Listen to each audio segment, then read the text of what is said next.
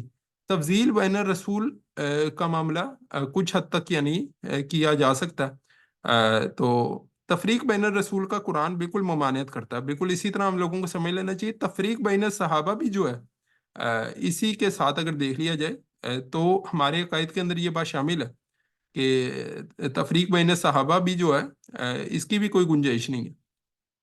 تو آگے ہم اس کو چلتے ہیں، اسلام کی روح۔ اچھا، یہاں تک کسی کے کوئی سوال تو نہیں ہے؟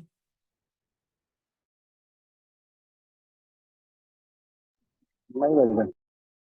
چلیں کنٹینیو کرتے ہیں اگلے اب بڑی اس عقیدے اہم بات جو ہے نا، ہاں، یہ جو عقیدہ آپ نے بتایا صحابہ والا، اس کی تھوڑا سا ایکسپلین کر دیں گے یہ مطلب؟ صحابیت کے حوالے سے یعنی اہل سنت والجماعت کے اندر کسی بھی قسم کی اس طرح کی جو یعنی وہ کرنا، تفریق بین صحابہ سے میری مراد تھی صحابہ میں سے کسی ایک کو صحابی قرار دینا اور دوسرے کو صحابی قرار نہ دینا، ٹھیک ہے؟ یہ تفریق بین صحابہ قرار پائے گی، اچھا ٹھیک ٹھیک ہے؟ تو ہمارا اس حوالے سے جو اہل سنت والجماعت کا یعنی عقیدہ اس حوالے سے اس پہ اجماع ہے، اور وہ یہ ہے کہ جتنے بھی یعنی جو بھی شخص جس نے حالت ایمان میں آپ صلی اللہ علیہ وسلم کو دیکھا اور حالت ایمان میں وہ اس دنیا سے رخصت ہوا تو وہ صحابی ہے۔ تو صحابہ کے درمیان تفریق جو ہے اس سے بہت بڑے مسائل کھڑے ہوئے ہیں ماضی کے اندر، تو یہ اس حوالے سے ایک بات تھی، ایک ضمنی بات تھی۔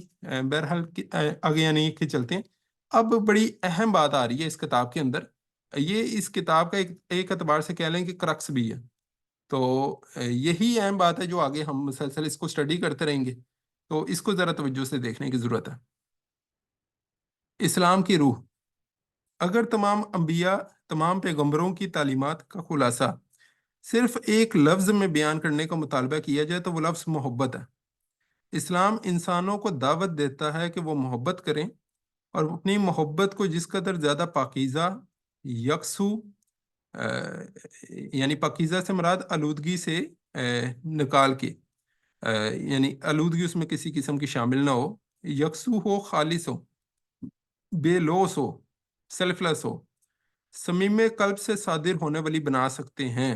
صمیم قلب یعنی دل کا پکا ارادہ، تو اس سے صادر ہونے والی بنا سکتے ہیں تو بنائیں، اور پھر ان کی محبت ایسی ہو کہ وہ ہمیشہ عظیم سے عظیم تر کمال پاکیزگی اور خلوص کی جانب بڑھتی رہے، اور اس میں ایک لمحے کے لیے بھی کسی کمی، کمزوری یا مایوسی کے آثار پیدا نہ ہوں، ٹھیک ہے؟ یہ بنیادی طور پہ کہتے ہیں کہ انبیاء کی تعلیمات کا جو خلاصہ ہے وہ ایک لفظ محبت ہے۔ اچھا، جب میں نے اس بات کو اسٹڈی کیا تھا نا تو مجھے ان کی اس بات سے بالکل بھی اتفاق نہیں ہوا تھا۔ میرے لیے بڑی حیران کن بات تھی کہ انہوں نے کیا بات کر دیا۔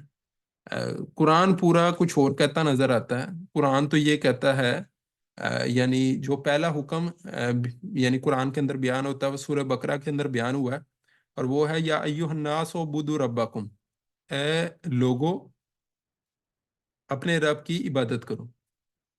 اور انبیاء کی دعوت، جس طرح میں نے پیچھے یعنی کہ بتایا، ابھی کچھ پہلے بات ہو رہی تھی کہ انبیاء کی دعوت مسلسل قرآن میں مختلف جگہ یہ جملہ آتا ہے، یا قوم اعبدوا اللہ ما لکم من الہ غیرہ، کہ اے قوم اللہ کی عبادت کرو، اللہ کے بندے بن جاؤ، اس کے علاوہ کوئی الہ نہیں ہے۔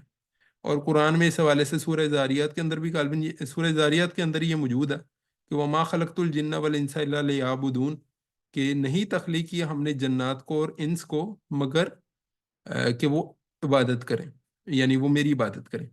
اب اس حوالے سے آپ مجھے تھوڑا سمجھائیں کہ کیا یہ ایک مسئلہ نہیں ہے یہاں پہ آپ کو نظر آتا؟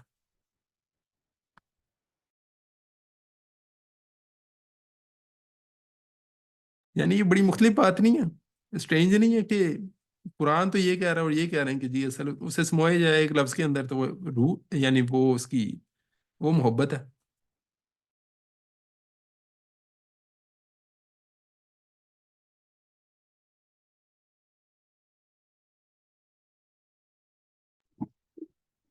میوٹ ہو گئے آپ. اچھا ہاں، میں نے تو اپنے آپ کو میوٹ کیا نا، میں تو سوال پوچھ رہا ہوں. طارق ٹھیک بھائی ہے. آپ سے یہ آپ اس کا بعد میں جواب دیجیے گا، میں باقیوں سے پہلے سوال کر رہا ہوں کیونکہ آپ سے تو یہ ڈسکس کیا ہوا میں نے. جی جی. مطلب محبت اور عبادت کس طریقے سے ہاں جی، الگ ہے وہ؟ یہ کس طرح یعنی یہ الگ الگ نہیں لگتے آپ کو؟ اچھا، مطلب جو میری ذاتی رائے ہے اس کے حوالے سے کہ اللہ تعالیٰ کی جیسے ہم عبادت مطلب کریں گے تبھی نہ جب ان سے محبت کریں گے. جیسے کہ مطلب میں ذہن میں یہ سوچتا ہوں کہ اگر مثال کے طور پہ ہم دنیاوی کسی محبت کا بھی اگر کوئی مثال لیں، تو اگر آپ کہیں پہ اپنا مثال کے طور پہ پروپوزل بھیجتے ہو اور وہ ایکسیپٹ ہو جاتا ہے، آپ کہیں رشتہ لے کے گئے وہ ایکسیپٹ ہو گیا، تو آپ وہاں سے اگر نکلو گے اور مطلب بہت سخت گرمی ہے، مطلب میں پتہ نہیں کدھر جا رہا ہوں، لیکن مطلب مجھے تو یہ سیم لگتا ہے کہ محبت عبادت اس کے بغیر ہو نہیں سکتی نا، ورنہ وہ تو پھر آپ اپنے مطلب دل میں محبت نہیں ہے تو پھر نفرت ہوگی، ظاہر سی بات ہے، اور پھر آپ عبادت کیسے کرو گے اللہ تعالیٰ کی؟ صحیح ہے، چلیں یہ کافی قریب بات ہے آپ نے کی ہے. بہرحال کوئی اور بندہ اس حوالے سے کوئی روشنی ڈالنا چاہے؟ ایک بار کونسائز میں تھوڑا کوشچنس ریپیٹ کر دیں گے بھائی؟ کیا آپ نے اس میں کوشچن ایک کوشش سادہ کی؟ سا ہے. کوشچن یہ ہے کہ یہاں پہ اسلام کی روح جو بیان کی گئی ہے، وہ کہتے ہیں کہ انبیاء علیہم السلام جو ہیں ان کی بنیادی جو تعلیم ہے اس کو اگر ایک لفظ کے اندر بیان کیا جائے تو وہ محبت ہے. جی ٹھیک ٹھیک ہے. ہے، اسلام کی جو روح ہے وہ قرار دے رہے ہیں وہ محبت ہے. اب میں یہ بات کہہ رہا تھا، قرآن تو مختلف آیات آپ اس میں دیکھیں نا تو سب سے زیادہ زور آپ کو ملے گا عبادت پہ. وَمَا خَلَقْتُ الْجِنَّ وَالْإِنسَ إِلَّا لِيَعْبُدُونَ. اللہ تعالیٰ کہتے ہیں میں نے جنات کو اور انسانوں کو تخلیق کی اس لیے کی ہے کہ وہ میری عبادت کرے. تو یہ کیا ایک مسئلہ نہیں ہے؟ یہ آپ کو نظر آ رہا ہے، ایک تضاد نہیں نظر آ رہا آپ کو بات میں؟ عبادت محبت کا ایک مطلب یہ بول سکتے ہیں کہ اس کا ایک پہلے میں کچھ کہوں؟ جی جی جی بالکل. بولیں، اس کے بعد میں اے، انشاءاللہ بولتے ہیں. بالکل. ذیشان بھائی آپ پہلے ایک بات کر لیں بے. اچھا چلیں، ہاں آپ بات کیجیے. سسٹر کو بولنے دیجیے پھر انشاءاللہ بولتے ٹھیک ہیں. ہے. مجھے لگتا ہے کہ محبت میں قربانی ہوتی ہے، اور اگر آپ محبت ہٹا کے دیکھیں گے تو پھر اس میں چیزیں مانگنا ہوتا ہے کہ ہم کسی کی عبادت اس لیے کر رہے ہیں، ہمیں اس سے کچھ چاہیے. تو محبت ہی اس لیے کہ ہمیں قربانی دینی ہے، نہ کہ ہمیں اس سے کچھ مانگنا ہے. وہ تو اس نے سب کچھ دے دیا ہمارے لیے. اس نے کہا تمہیں سب کچھ بنا دیا میں نے تمہارے لیے، آسمان زمین سب کچھ دے دیا، اب تم کچھ کرتے ہو. تو یہ محبت میں ہی ہو سکتا ہے. نماز اگر محبت میں پڑھی جائے تو اس کا مزہ کچھ اور ہوگا، اور نماز اگر کچھ لینے کے لیے پڑھی جائے تو اس کا مزہ کچھ اور ہوگا. یعنی ملاقات کا ایک سین جو ہوتا ہے وہ محبت میں ہی ہوتا ہے. وہ تو اگر شوہر کے پاس بیوی اس لیے جائے کہ اسے کچھ چاہیے تو پھر وہ محبت تو نہیں ہوئی نا. صحیح، کافی چلیں میں اس کو مزید کھولتا ہوں. بات تو ویسے کچھ حد تک صحیح ڈائریکشن میں عبد الوہاب بھائی بھی لے آئے ہیں اور آپ بھی لے آئی ہیں. تو اصل بات جو تھوڑا سمجھنے کی ہے نا، عربی میں لفظ عبادت کو تھوڑا سمجھ لیا جائے اور اردو میں لفظ عبادت کو سمجھ لیا جائے. ہمارے یہاں ویسے اس سے بڑی ایک بنیادی، یعنی ایک تو عبادت کی انڈرسٹینڈنگ ہونی چاہیے کہ عبادت کسے کہتے ہیں. تو عبادت اصلاً جو ہوتا ہے اردو میں عبادت جو ہوتا ہے وہ تو کلیئر ہے میرے خیال میں ساروں کو نا. یعنی جب بھی اردو میں عبادت بولتے ہیں تو اس سے ذہن میں سب سے پہلے جو چیز کلک ہوتی ہے وہ نماز ہے. تو نماز، روزہ، حج، زکوٰۃ، ریچولز کہہ لیں، ورشپ ریچولز، تو یہ سارے اصل میں عبادات شمار ہوتے ہیں ہمارے یہاں. عربی میں عبادت کی یہ سینس نہیں ہے، ٹھیک ہے. عربی میں عبادت کی جو سینس ہے اس میں ایک تو معنی اگر آپ دیکھیں نا، عبداللہ کا لفظ استعمال ہوتا، تو عرب کے اندر عبد استعمال ہوتا تھا غلام کے لیے. یعنی ایک نوکر ہوتا ہے جو کچھ وقت کے لیے آپ کا کام کرتا ہے، کچھ اس کی ڈیوٹیز ہوتی ہیں. غلام وہ ہوتا ہے کہ جس کا جو 24 گھنٹے کا یعنی غلام ہے. تو یعنی جس کا کام ہے آپ کو سرو کرے جیسے تیسے. تو یہ یعنی ٹوٹل غلامی کے لیے عموماً لفظ وہاں پہ عبد کا استعمال ہوتا تھا. تو جہاں پہ عبادت کا لفظ آیا نا یہ کہ وما خلقت الجن والانس الا لیعبدون یا قوم اعبدوا اللہ، تو اس سے ایک مراد یہ ہے کہ ٹوٹل غلامی اگر تمہیں کرنی ہے تو وہ اللہ تعالیٰ کی کرنی. اور اللہ تعالیٰ کہہ رہے ہیں کہ تمام جنات اور تمام انسانوں کا یہ کام ہے کہ وہ اللہ تعالیٰ کی ٹوٹل سبمیشن. یہ اب اسلام سے کنیکٹ ہو جائے گا. وہ جو پیچھے میں نے میننگ بیان کیا تھا نا اسلام کا میننگ ہے سبمیشن، سرنڈر کرنا، ٹھیک ہے. تو سبمیشن جو ہے یہی عبادت کی جو ایک سینس ہے. سلیوری وہ اس میں بھی یہ سینس ہے، سبمیشن کا معنی ہے. تو ایک عبادت کا معنی ہے یہ، لیکن ایک ہوتی ہے غلامی. جس طرح انگریز کی ہم لوگوں نے غلامی کی، برصغیر و پاک و ہند کے اندر ہمارے بڑوں نے غلامی کی. تو ایک ہوتی ہے مارے بندے کی غلامی، جسے کہتے ہیں جو محکومی ہے ایک اعتبار سے، یعنی اس کا جو صحیح میننگ ہے وہ محکومی ہے. اور مجبوری کی اطاعت ہے، مجبوری کی غلامی ہے. اطاعت بھی اس لفظ استعمال ہوتا ہے اس کے لیے، عبادت کے لیے. تو یہ ایک تو بات ہے. یہ ایک غلامی ہوتی ہے جو جسے کہتے ہیں کہ محبت میں ہوتی ہے. محبت کا جذبہ خود بخود، جس طرح ابھی بات ہو رہی تھی، یہ عبد الوہاب بھائی بات کر رہے تھے، تو کسی خاتون سے محبت ہو جاتی ہے، وہ سے نوجوانوں کا یہ معاملہ ہوتا ہے. تو پھر وہ اس کے لیے یعنی اس طرح کی بات کہتے ہیں کہ تیری یعنی میں تاڑے توڑ لاؤں گا، یہ کر دوں گا، وہ بھی کر لوں گا. فرحاد شیرین کا جو واقعہ ہے تو وہ اصل میں کیا ہے کہ وہ فرحاد نے اس کے لیے پہاڑ کھودنا شروع ہو گیا کہ دودھ کی نہر میں نکالوں گا. تو یعنی کوئی بھی بندہ کسی میں عموماً جس سے محبت ہوتی ہے تو اس کے لیے وہ سب کچھ کرتا ہے، اس کے لیے وہ بندہ جان مارتا ہے. تو اس کی غلامی آٹومیٹیکلی ہو جاتی ہے. اس کو ایک جسے یہ ابھی بات ہو رہی تھی نماز کے حوالے سے بھی ایک بھائی نے بات کی تھی نا، تو یا نماز کے حوالے سے جس نے بھی بات کی تھی میرے ذہن سے نکل رہا. تو نماز کے حوالے سے علامہ اقبال کا ایک شعر ہے، شوق کر دیرا نہ ہو میری نماز کا امام، میرا سجود بھی حجاب میرا قیام بھی حجاب. اور یعنی میرا سجدہ بھی حجاب میں ہے، میرا قیام بھی حجاب میں ہے، پردے میں ہے. تو اگر شوق یعنی میری نماز تیرے شوق میں نہیں ہے، وہ ایک پردے میں ہے. اسی طرح علامہ اقبال ہی کا ایک اور شعر ہے. یہ بات تھوڑی سمجھ لی جائے کہ ڈاکٹر رفیع الدین جو ہیں یہ علامہ اقبال کے شارح بھی ہیں. ان کی جتنی بھی تعلیمات ہیں جو یہ نثر کی صورت میں یہ کتاب ہم پڑھ رہے ہیں، تو اصل میں یہ علامہ اقبال کے افکار کے اوپر مبنی ہے. تو بات کافی کلیئر ہو جائے گی. تو علامہ اقبال کی جو شاعری ہے وہ ساتھ کنیکٹ ہوتی جائے گی. اسی طرح علامہ اقبال کا ایک شعر ہے کہ جو ہے عقل و دل و نگاہ کا مرشد اولی ہے عشق، عشق نہ ہو تو شرع دیں بت قدے تصورات. تو اگر آپ یعنی محبت کا جذبہ آپ ایلیمنیٹ کر دیں گی تو یہ دین بھی کوئی وہ نہیں ہے، یعنی ظواہر کا نام بن کے رہ جائے گا اور ظاہر پرستی ہوگی بس. تو اس میں محبت کا جو ایلیمنٹ ہے نا، یہ خدا سے محبت. تو انبیاء جتنے بھی ہوتے ہیں آپ دیکھیں کہ حضرت موسیٰ بن عمیر رضی اللہ تعالیٰ عنہ ایک صحابی ہیں، ینگ صحابی، اور اپنا سب کچھ وہ اپنی والدین سے انسان کو محبت ہوتی ہے سب سے پہلے، لیکن اپنی والدہ کو وہ چھوڑنے کے لیے تیار ہو گئے. وہ جس حالت میں وہ فوت ہوئے ہیں، اس حالت میں وہ شہید ہوئے ہیں بلکہ، کہ ان کے دونوں ہاتھ کٹے ہوئے تھے اور سینے سے نیزہ پار تھا، اور جسم پر ایک جو چادر تھی وہ پوری نہیں یعنی پڑتی تھی ان کو ڈھکنے کے لیے.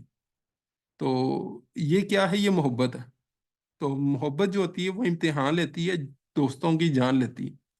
تو جادوگروں کا جو معاملہ آپ کو نظر آتا ہے قرآن کے اندر کبھی پڑھیں تو جادوگر وہ تیار ہو گئے اپنے ہاتھ پیر الٹی سمتوں میں کٹوانے کے لیے اور مرنے کے لیے. تو یہ کیا ہے؟ یہ محبت ہے.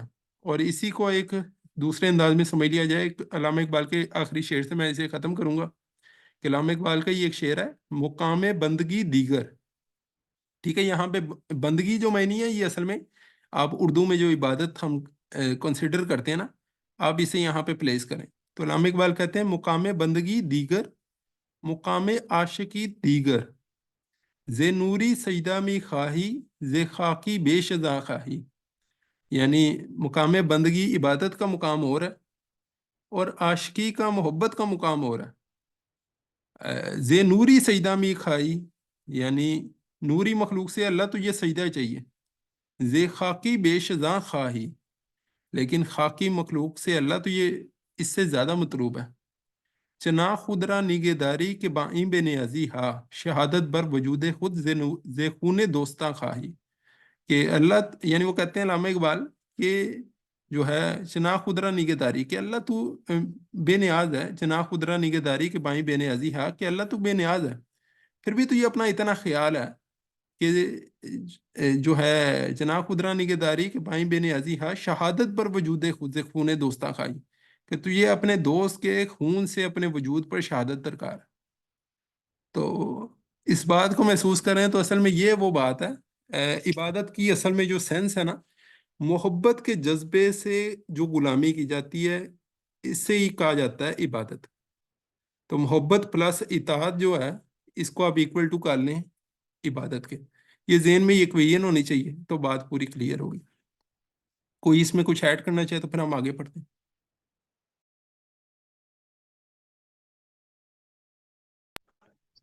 بس میری یہ احمد بھائی آگے کنفیوژن ہے بڑھیں. کہ جیسے محبت اور عشق کو جس معنوں میں ہم لے رہے ہیں، تو ہم یہ کہہ رہے ہیں کہ بس ہم جیسے اللہ تعالیٰ کے لیے کریں، لیکن ہم اللہ تعالیٰ سے کچھ نہ چاہیں. لیکن کیا اللہ تعالیٰ سے چاہنا ویسے قرآن کے سینس سے برا تو نہیں ہے؟ جیسے ہم اللہ تعالیٰ کی اگر رضا چاہ رہے ہیں، کیونکہ عشق تو یہ ہوتا ہے نا، آپ بولتے ہو اگلا میرے سے راضی ہو نہیں ہو مجھے فرق نہیں پڑتا، میں بس اس کے لیے اپنے آپ کو قربان کروں گا. اور ہمیں جنت بھی چاہیے، اور یہ اس میں کوئی برائی بھی نہیں ہے، تو مطلب ہم کر سکتے ہیں اس طرح. بالکل. اللہ تعالیٰ کے رسول صلی اللہ علیہ وسلم نے جنت کی کیا دعا نہیں مانگی؟ کہ اللہ تعالیٰ کے رسول صلی اللہ علیہ وسلم نے کہا ہے کہ یعنی اللہ یعنی میں تیرے سے اللہ سے مانگو تو جنت الفردوس مانگو. تو دعا تو مانگی جائے گی نا. تو ظاہر ہے کہ یہ محبت بڑی اونچی محبت ہے، ایک سب سے اونچی ذات سے محبت ہے. تو بالکل جنت کی دعا یعنی پکار، کوئی ایسا اس میں کوئی حرج کی بات بھی نہیں ہے. اور یہ بالکل عین یعنی آپ صلی اللہ علیہ وسلم نے مانگی ہے تو یہ مسنون ہے، بالکل درست ہے. صحیح. اس میں احمد بھائی ایک بار ایک چیز ایڈ کرنا چاہوں گا میں، کہ اس میں جو ہے نا وہ اللہ پاک سے مانگ تو سب کچھ سکتے ہیں، دنیا بھی مانگ سکتے ہیں، آخرت. لیکن قرآن میں اللہ پاک ایک جگہ پہ جو ہے نا وہ ایگزیکٹ مجھے یاد نہیں ہے، اگر آپ لوگ کو یاد ہے تو پلیز بتائیے، کہ اللہ پاک فرماتے ہیں کہ آخرت چوز کر لو یا دنیا چوز کر لو، دونوں میں سے ایک چوز کر لو. تو دونوں میں سے ایک چوز کرنا ہے انسان نے نا. دنیا چوز کرو گے تو دنیا دے دوں گا، آخرت چوز کرو گے تو آخرت دے دوں گا. تو اب یہ ہے کہ مانگ تو ہم سکتے ہیں، اور اس کی رضا چاہنا، اس سے سب کچھ کر سکتے ہیں. لیکن یہ ہے کہ اب اس نے دو چیزیں بتائی بھی ہیں کہ ان دونوں میں سے ایک چوز کرنی ہے تم نے. بالکل، یہ تو صحیح بات ہے. یہ تو وہ بھی ہے نا، وَمِنَ النَّاسِ مَن يَقُولُ رَبَّنَا آتِنَا فِی الدُّنْيَا وَمَا لَهُ فِی الْآخِرَةِ مِنْ خَلَاقٍ. لوگوں میں سے کوئی تو ایسا ہے جو دنیا مانگتا ہے اللہ تعالیٰ سے، کہ اللہ مانگتا ہے اللہ سے ہے لیکن مانگتا دنیا. تو اللہ تعالیٰ کہتے ہیں کہ اس کے لیے آخرت میں کوئی حصہ نہیں ہے. اور ہمیں کیا کہا گیا کہ ربنا آتینا فی الدنیا یس. حسنہ، کہ جی جی. دنیا بھی مانگنی ہے تو حسنہ کے ساتھ مانگنی ہے، خیر ولی مانگنی ہے، بھلائی ولی مانگنی ہے. تو اس میں جو ہے وفی الآخرۃ حسنہ، اور آخرت میں بھی ہمیں حسنہ یعنی حاصل ہو.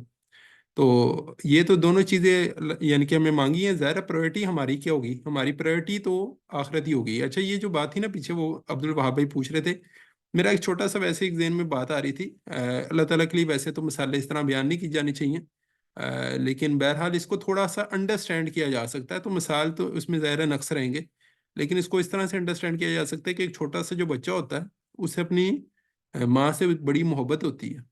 تو وہ ماں سے ہی درکار کرتا ہے، ماں ہی سے مانگتا ہے جو بھی چیزیں اسے چاہیے ہوں، جو ضرورت کی ہوں.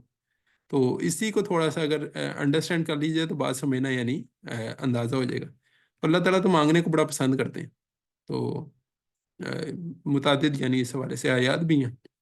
اور اس کو اللہ تعالیٰ نے جو نہیں مانگتا اللہ تعالیٰ سے، اللہ تعالیٰ نے اسے تکبر عبادت کے بارے میں کہ جی وہ میری عبادت سے تکبر کرتا ہے، سورہ زمر کے اندر اس حوالے سے آیت موجود ہے. تو بہرحال ہم آگے چلتے ہیں. بات میرے خیال میں کافی حد تک یہ کلیئر ہو گئی ہے. تھوڑا سا اس پورشن کو میں دوبارہ سے پڑھوں گا تاکہ بات مزید تھوڑی واضح ہو جائے، اور اس کے ساتھ کچھ آیات ریلیٹ کروں گا. اسلام کی روح. اگر تمام پیغمبروں کی تعلیمات کا خلاصہ صرف ایک لفظ میں بیان کرنے کا مطالبہ کیا جائے تو وہ لفظ محبت ہے. یعنی محبت سے کیا مراد ہے یہاں پہ؟ جنون، خدا کی محبت، خدا کا عشق. ٹھیک ہے. تو خرد کی گوتھیاں سلجھا چکا ہوں میرے مولا مجھے صاحب جنوں کر. تو اصل میں یہاں پہ وہ محبت علامہ اقبال مانگ رہے ہیں اللہ تعالیٰ سے بھی. تو اسلام انسانوں کو دعوت دیتا ہے کہ وہ محبت کریں، وہ محبت اللہ تعالیٰ سے بھی کریں، اور اللہ تعالیٰ سے جو صحیح جس سے محبت ہوگی اس سے اللہ کے بندوں سے بھی محبت ہوگی. کیونکہ اللہ تعالیٰ نے کہا ہے کہ الخلق و عیال اللہ، کہ خلق جو ہے، مخلوق جو ہے وہ اللہ تعالیٰ کی کنبہ ہے، اللہ تعالیٰ کی فیملی ہے. تو اللہ تعالیٰ سے محبت کا تو لازمی یہ تقاضا ہے کہ اس کی خلق کے ساتھ بھی آپ کو محبت ہو. آپ کے لیے وہ رحم کے جذبات ان کے لیے بھی ہوں جن سے اللہ تعالیٰ، جن کے لیے رحم کے جذبہ اللہ تعالیٰ کے ہاں موجود ہے. تو اسی کو ایک حدیث کے اندر جس طرح کنیکٹ کیا گیا کہ اللہ تعالیٰ قیامت کے روز ایک بندے سے کہیں گے، بندے مومن کے حوالے سے غالباً ایسا ملتا ہے کہ اس سے کہیں گے کہ اس کو جو ہے، یعنی اللہ تعالیٰ اس سے کہیں گے میں بھوکا تھا اور تو نے مجھے کیا بندے، اے میرے بندے میں بھوکا تھا اور تو نے مجھے کھانا نہیں کھلایا. بندہ کہے گا کہ اللہ تو پاک ہے اس سے کہ تجھے کوئی حاجت ہو کھانے کی. تو اللہ تعالیٰ کہیں گے کہ میرا وہ بندہ بھوکا تھا اور وہ تیرے پاس آیا تھا تو نے اس ٹائم پہ اس کا خیال نہیں رکھا تھا. تو کوئی یعنی تو اگر اسے کھلاتا تو مجھے ادھر پاتا. تو اس کا مفہوم یعنی یہ نکلتا ہے. اسی طرح کھانے کے حوالے سے اور پلانے کے حوالے سے بھی کچھ یعنی دو تین باتیں وہاں پہ جمع ہے. اب مجھے ساری حدیث تو یاد نہیں آ رہی، لیکن یہاں پہ یہ چیز یعنی ذہن میں رہے. اور اسی سے آپ صلی اللہ علیہ وسلم کا محبت سب سے اعلیٰ فارم کے اندر کس شخص کے اندر موجود تھی اللہ تعالیٰ کی؟ وہ محمد رسول اللہ صلی اللہ علیہ وسلم کی شخصیت ہے. تو ان کو اگنور کر کے ہم اس جذبے کو سمجھ ہی نہیں سکتے. تو یہ بات بڑی کلیئر ہونی چاہیے. تو آپ صلی اللہ علیہ وسلم کا یعنی اپنی امت سے کتنی محبت تھی. تو اس کو مختلف واقعات دیکھے جائیں تو وہ بات کلیئر ہوگی. تو بہت سے لوگ ایسے ہوتے ہیں کہ جو بظاہر لگ رہا ہوتا ہے کہ انہیں اللہ سے محبت ہے، لیکن خلق کے اوپر ان کا رویہ بڑا الٹا ہوتا ہے. ٹھیک ہے. تو یہ بات ان کی محبت میں نقص ہے، ان کے تصور خدا میں نقص ہے. اس کو سمجھ لیا جائے. تو آگے چلتے ہیں. اسلام انسانوں کو دعوت دیتا ہے کہ وہ محبت کریں، اور اپنی محبت کو جس قدر زیادہ پاکیزہ، یعنی پاکیزہ سے مراد ہے اس میں کسی اور کی محبت شامل نہیں، یعنی اس میں آلودگی نہ ہو کسی اور محبت کی. تو اللہ تعالیٰ کے لیے محبت کو خالص کرنا، یہ یہاں پہ ذکر بھی آ گیا اگلی بات میں کہ یکسو ہو، خالص ہو. یکسو ہو الا للہ دین الخالص، اللہ ہی کے لیے اس کی اطاعت کو خالص کرو، تو اس کے دین کو خالص کرو. تو یہ قرآن میں متعدد جگہ آتا ہے. تو یکسو کرو، خالص کرو، بے لوس ہو، سیلف لیس ہو. ٹھیک ہے. صمیم قلب سے صادر ہونے والی بنا سکتے ہیں تو بنائیں. صمیم قلب یعنی آپ کا دل کا ٹھوس ارادہ. تو ہول ہارٹڈلی یہاں پہ پورے دل کے ساتھ. تو اسے صادر ہونے والا بنا سکتے ہیں تو بنائیں. اور پھر ان کی محبت ایسی ہو کہ وہ ہمیشہ عظیم سے عظیم تر، یعنی اب یہ وہی بات ہے جس طرح ختم نبوت کے حوالے سے میں نے کہا، تو یہ نیچے سے لو سے اپنی کلائمیکس کو پہنچے. تو ان کی محبت ایسی ہو وہ ہمیشہ عظیم سے عظیم تر، کمال پاکیزگی اور خلوص کی جانب بڑھتی رہے، اور اس میں ایک لمحے کے لیے بھی کسی کمی، کمزوری یا مایوسی کے آثار پیدا نہ ہوں.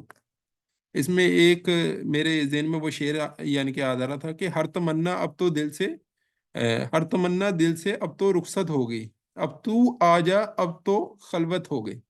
تو دل میں جب خلوت پیدا ہوگی تو اس کے نتیجے میں ہی پھر یعنی باقی محبتیں ان کا کم ہوں گی، تو پھر ہی اللہ تعالیٰ کی جو محبت ہے اس کو وہاں پہ پنپنے کا موقع مل سکتا ہے. آگے کیا دیکھتے بات ہیں. ہاں آگے دیکھتے ہیں اسلام کی ضرورت. ٹھیک ہے. اسلام کی ضرورت، اب یہ ہے the need of اسلام. اب سوال پیدا ہوتا ہے، یہ بڑا اہم سوال ہے، اور یہ بڑا آپ کو اس سے دین کلیئر ہو جائے گا. اب سوال پیدا ہوتا ہے کہ کیا نبوت کا ظہور، یعنی نبوت جو اللہ تعالیٰ نے بھیجی ہے، انبیاء علیہ السلام کو اس دنیا کے اندر بھیجا ہے، پیچھے ہم نے پڑھ کے آئے ہیں کہ انبیاء علیہ السلام کس کی تعلیم، اصل میں ایک آئیڈیالوجی کی تعلیم دیتے، تو اس کے حوالے سے کیا نبوت کا ظہور در حقیقت کارخانہ قدرت میں کسی مقصد کو پورا کرتا ہے؟ اچھا، کیا نبوت کا ظہور در حقیقت کارخانہ قدرت میں کسی مقصد کو پورا کرتا ہے؟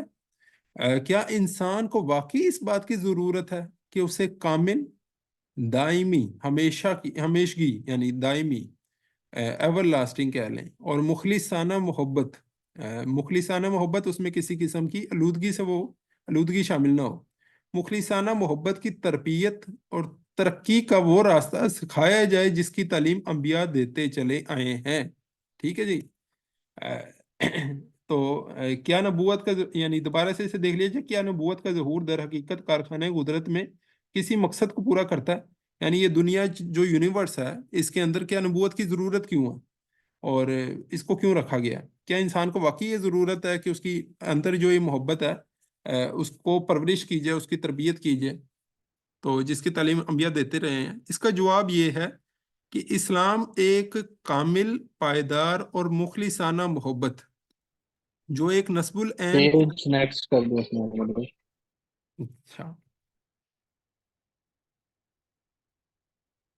ٹھیک ہے، اچھا اب اسے تھوڑا توجہ سے سمجھا جائے کہ اس کا جواب یہ ہے کہ ایک کامل، پائیدار اور مخلصانہ محبت جو ایک نسب العین کے حصول کی والہانہ شکل اختیار کرتی ہے، انسان کی تمام فطری خواہشات میں سب سے زیادہ طاقتور ہے اور سب خواہشات پر غالب آنے والی خواہش ہے۔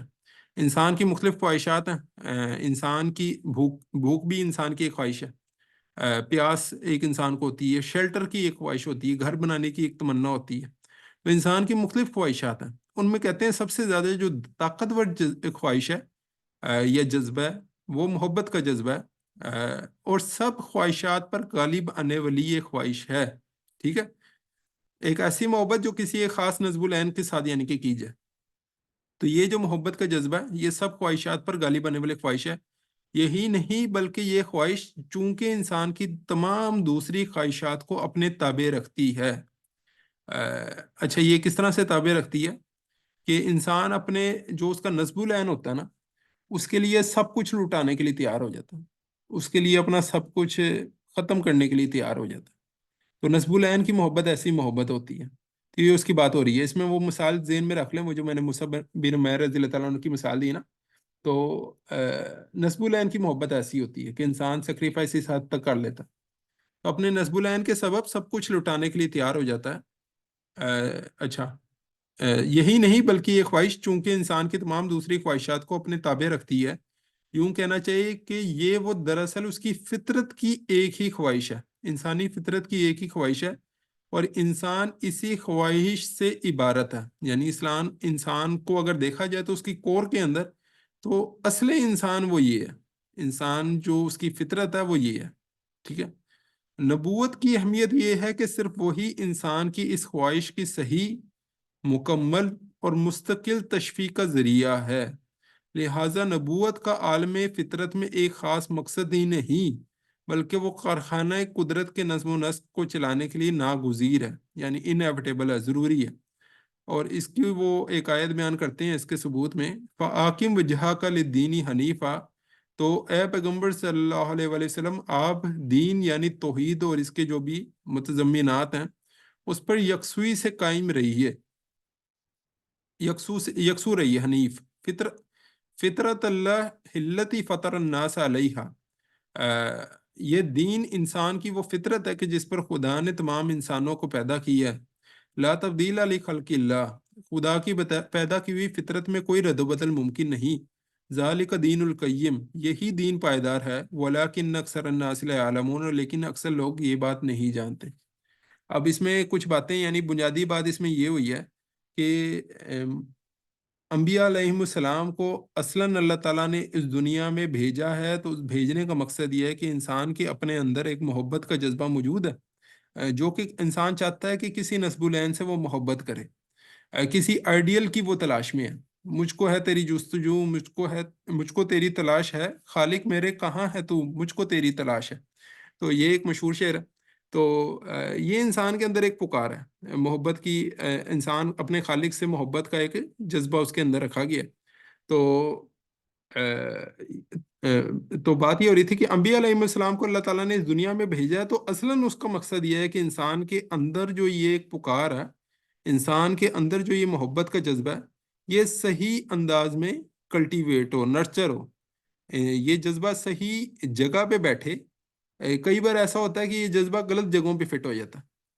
فٹ وہ اللہ تعالیٰ کے لیے ہونا چاہیے، لیکن انسان اس کی جگہ، اس جذبے کو کسی اور کی جگہ فٹ کر دیتا ہے. کئی بار انسان وہ اپنی قوم، یعنی وہ نسب العین اس کی قوم ہو جاتی ہے. کئی بار وہ ایک لیڈر ہوتا ہے، جو ہے کوئی خاص لیڈر ہو جاتا ہے.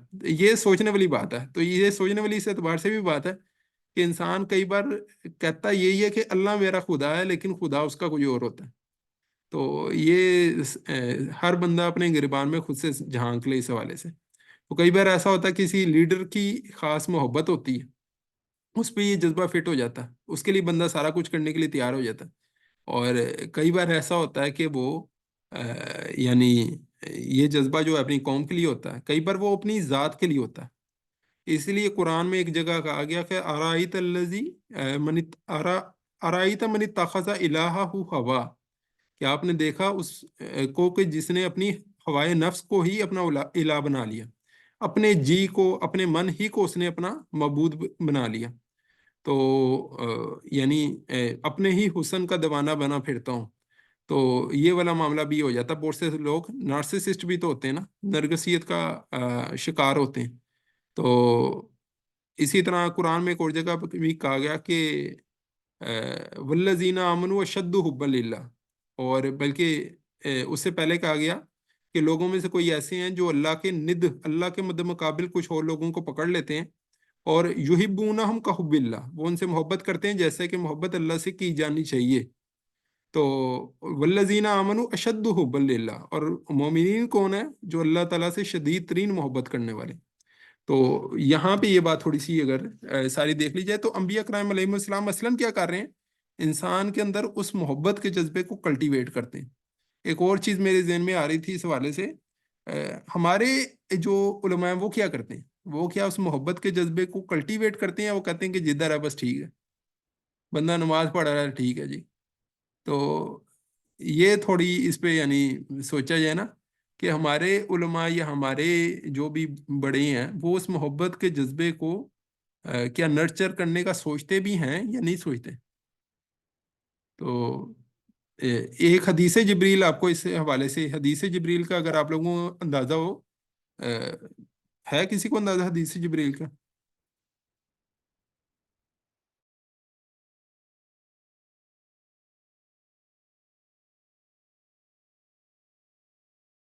میرے زیادہ بولنے سے سارے سوئے تو نہیں جاتے ہیں؟ نہیں احمد بھائی ہے، اندازہ نہیں ہے تو اس لیے چپ میں رکھے. بالکل، حدیث جبریل تو کئی ہے نا، تو یہ سمجھ میں نہیں آ رہا آپ کون سی پوچھ رہے ہیں. اچھا نہیں نہیں نہیں، یہ تو ویسے ہی جو ہے نا تھوڑی اسٹونشنگ بات ہے میرے لیے. ایک بات، اس کو حدیث جبریل کو تھوڑا سمجھ لینا چاہیے کہ حدیث جبریل کون سی ہے اور کیا ہے. جی. جو قرآن میں حیثیت سورہ فاتحہ کی ہے نا، وہ حیثیت احادیث کے ذخیرے میں حدیث جبریل کی ہے. تو اس لیے یہ تو آپ کو ایک ہی ذہن میں کلک کرنی چاہیے. یہ بات میں بالکل صحیح یعنی کہ کہہ رہا ہوں. اس کو جس طرح قرآن میں سورہ فاتحہ کو ام القرآن کہا گیا نا، سنت کے جی. ذخیرے کے اندر حدیث جبریل کو ام السنہ کہا گیا. یہ علماء نے قرار دیا ہے، جو اہل علم تھے پرانے ہمارے اسلاف کے، انہوں نے اسے سنت کی ماں قرار دیا.